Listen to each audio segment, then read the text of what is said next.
ഇത് മഞ്ഞപ്രാവ് മാസ് മോട്ടോഴ്സിനായിരുന്നു നമ്മുടെ Honda Activa വണ്ടി. നമ്മളത് വർക്കിന് കയറ്റിയിട്ടുണ്ട്. ഓവർഫ്ലോൻ്റെ കംപ്ലയിൻ്റ് ആയിട്ടാണ് വന്നത്. അപ്പോൾ ഓവർഫ്ലോ ചെക്ക് ചെയ്യാൻ വേണ്ടി കയറ്റിയിരുന്നു. നമുക്ക് ഓവർഫ്ലോൻ്റെ കംപ്ലയിൻറ്റ് കാണിച്ചത് കാർബറേറ്ററിൻ്റെ ഒരു പ്രശ്നമാണ്. കാർബറേറ്ററിൻ്റെ ഉള്ളിൽ ഈ ഫ്ലോട്ട് വാൾവ് ഈ കാർബറേറ്ററിൽ ടൈറ്റായിട്ട് ഇരുന്നിട്ടുള്ള ഒരു കംപ്ലയിൻ്റ് ആയിരുന്നു കാണിച്ചിരുന്നത്. അപ്പോൾ നമുക്ക് കാർബറേറ്റർ ഒന്ന് ഫുള്ളായിട്ടൊന്ന് ക്ലീൻ ചെയ്ത് സ്ലോ ജെറ്റൊക്കെ ഒന്ന് മാറ്റി, സ്ലോ ജെറ്റ് അത്യാവശ്യം നല്ല രീതിയിൽ ബ്ലോക്കാണ്.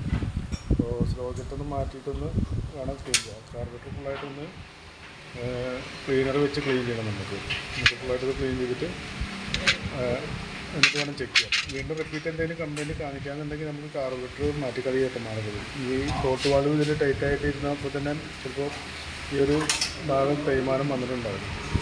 അപ്പോൾ വീണ്ടും റിപ്പീറ്റ് കംപ്ലയിൻറ്റ് കാണിക്കുകയാണെന്നുണ്ടെങ്കിൽ നമുക്ക് കാർബറേറ്റർ മാറ്റി കളയണം. പിന്നെ അത് മാത്രമല്ല അതിൻ്റെ പെട്രോൾ ടാപ്പിലും ഒരു കംപ്ലയിൻ്റ് ഉണ്ട്. ഇതാണ് അതിൻ്റെ പെട്രോൾ ടാപ്പ്.